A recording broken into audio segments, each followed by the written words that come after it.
পশ্চিমবঙ্গে নতুন সরকার ক্ষমতায় আসার পর তাদের প্রথম যে বাজেট অধিবেশন সেটা কিন্তু আজকে শুরু হয়ে গেল। আর সেই অধিবেশনের শুরুতেই আমাদের সম্মানীয় রাজ্যপাল বক্তব্য রাখেন বা বক্তব্য পেশ করেন। তো রাজ্যপালের ভাষণ দিয়ে সেই যে প্রথম রাজ্যের নতুন সরকারের বাজেট অধিবেশন শুরু হলো, তো সেখানে বেশ কয়েকটি দিকে কিন্তু বিশেষভাবে নজর কেড়েছে। তো সেই কয়েকটি দিক আমি আপনাদের সামনে তুলে ধরব। তো আপনাদের কাছে রিকোয়েস্ট, যারা এখনও পর্যন্ত চ্যানেলটিকে সাবস্ক্রাইব করেননি অবশ্যই চ্যানেলটিকে সাবস্ক্রাইব করুন আর ভিডিওগুলো বেশি করে শেয়ার করুন। দেখুন, এখানে মূলত আজকের যে বাজেট অধিবেশন, তো সেখানে যে দিকগুলি উঠে এসছে সেগুলি হচ্ছে কর্মরত শিক্ষকদের টেটের বিষয়টা কিন্তু উঠে এসছে। তো এই বিষয়টা যেমন আমি আপনাদের সাথে সামনে তুলে ধরবো, তার পাশাপাশি ন্যাশনাল এডুকেশন পলিসির বিষয়টা উঠে এসছে। প্রত্যেক বছর প্রচুর পরিমাণে নিয়োগ করা হবে এবং নতুন করে কিন্তু ওবিসি সার্ভের কথাও কিন্তু উঠে এসেছে। তো বিষয়গুলি কি আমি খুব সংক্ষেপে আপনাদের সামনে তুলে ধরছি। দেখুন, আজকে আমাদের সম্মানীয় রাজ্যপাল যে বাজেট অধিবেশনের যে প্রথম তার ভাষণ, যার ভাষণ দিয়ে কিন্তু বাজেট অধিবেশন শুরু হয়, সেখানে তিনি স্পষ্টতই বলেছেন যে শিক্ষকদের জন্য কিন্তু টেট নেওয়া হবে।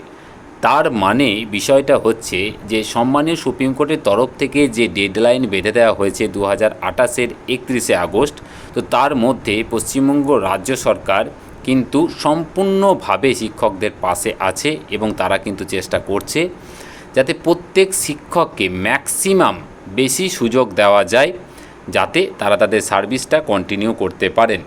তো সেই হিসাবে যদি আমরা ধরি তাহলে ম্যাক্সিমাম ঠিক কতগুলো সুযোগ পাওয়া যেতে পারে। দেখুন, এনসিটির যে গাইডলাইন আছে সেখানে আমরা জানি যে বছরে 2টি করে টেট নেওয়ার কথা কিন্তু বলা হয়েছে। তো বছরে যদি 2টি করে টেট নেওয়া হয় তাহলে 2026-এ যেহেতু জুন মাস পড়ে গেছে, তো আমরা সর্বোচ্চ 1টি টেট পেতে পারি। 2027-এ 2টি পাবো এবং 2028-এ কিন্তু আমরা 1টি টেট পাবো, কারণ 31শে আগস্টের মধ্যে। তাহলে মোট 4 বার করে কিন্তু প্রত্যেকটা কর্মরত শিক্ষক মিনিমাম 4 বার করে কিন্তু সুযোগ পেতে চলেছেন। তাই আপনাদের কাছে রিকোয়েস্ট, যারা চান প্রস্তুতি নিতে অবশ্যই প্রস্তুতি শুরু করুন। কম করে 4 বার সুযোগ কিন্তু অবশ্যই পাবেন। 4 বার সুযোগটা কিন্তু বেশ যথেষ্ট সুযোগ। এরপরে হচ্ছে ন্যাশনাল এডুকেশন পলিসির ধাঁচে সাজবে কিন্তু শিক্ষা। দেখুন, ন্যাশনাল এডুকেশন পলিসি 2020 যেটা, সেটা অন্যান্য রাজ্যে অনেক দিন আগেই চালু হয়েছে। নতুন সরকার আসার পর সেটাকে কিন্তু চালু করে পশ্চিমবঙ্গে, এবং এই যে বাজেট অধিবেশনের প্রথম যে ভাষণ, সেখানে কিন্তু ন্যাশনাল এডুকেশন পলিসির কথা বলা হয়েছে।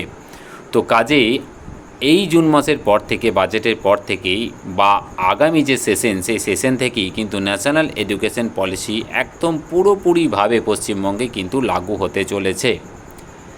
এর পাশাপাশি বছর বছর প্রচুর নিয়োগের কথাও কিন্তু তুলে ধরা হয়। সেক্ষেত্রে আমরা জানি যে বিভিন্ন ডিপার্টমেন্ট থেকে কিন্তু ভ্যাকেন্সিগুলোকে চেয়ে পাঠানো হয়েছে। তো আমরা আশা করছি যে বাজেট অধিবেশনে যখন পূর্ণাঙ্গ বাজেট পেশ হবে, তো সেখানে বিভিন্ন দপ্তরের মোট কত ভ্যাকেন্সি এবং সেখানে নিয়োগের বিষয়টা কিন্তু আরও চূড়ান্তভাবে জানা যাবে। তবে আমরা আশা রাখতে পারি যে আগামী ডিসেম্বরের মধ্যে কিন্তু একটা হিউজ ভ্যাকেন্সিতে পশ্চিমবঙ্গে নিয়োগ হতে চলেছে। এর পাশাপাশি আরেকটি নতুন আপডেট আছে, সেটি হচ্ছে ওবিসি সার্ভে। আমরা জানি যে ওবিসি সংক্রান্ত বিষয়ে রাজ্য সরকার তার অবস্থান কিন্তু আগেই স্পষ্ট করেছে এবং তাদের বক্তব্য হচ্ছে যে সম্মানীয় হাইকোর্টের যে জাজমেন্ট, তারা সেটাকে মান্যতা দিয়েছে এবং সুপ্রিম কোর্টে যেটা চ্যালেঞ্জ হয়েছিল সেই মামলা কিন্তু তুলে নিয়েছে। কাজেই নতুন করে ওবিসি সার্ভের কথা কিন্তু শোনা যাচ্ছে, মানে নতুন করে কিন্তু ওবিসি কারা কীভাবে, সেই বিষয়গুলি কিন্তু উঠে আসবে এবং তারপরে কিন্তু ওবিসি সংক্রান্ত যে জটিলতা সেটা কিন্তু অনেকটাই কাটবে, বা নতুন নিয়োগে যে 100 পয়েন্ট যে রোস্টারটা আছে সেটা কিন্তু আবার নতুন করে সাজানো হবে। তো এই বিষয়গুলি মোটামুটি আজকের সম্মানীয় রাজ্যপালের বাজেট অধিবেশনের যে প্রথম ভাষণ, তো সেখানে কিন্তু উঠে এসছে। আগামী দিনে পূর্ণাঙ্গ বাজেট যখন পেশ হবে তখন কিন্তু আমরা এই বিষয়গুলি সম্পর্কে আরও সুস্পষ্ট ধারণা পাব, আর আপনাদের সাথে অবশ্যই সেগুলিকে আমরা শেয়ার করব। এটুকুই আপডেট ছিল, তুলে ধরলাম। খুব ভালো থাকবেন, ধন্যবাদ।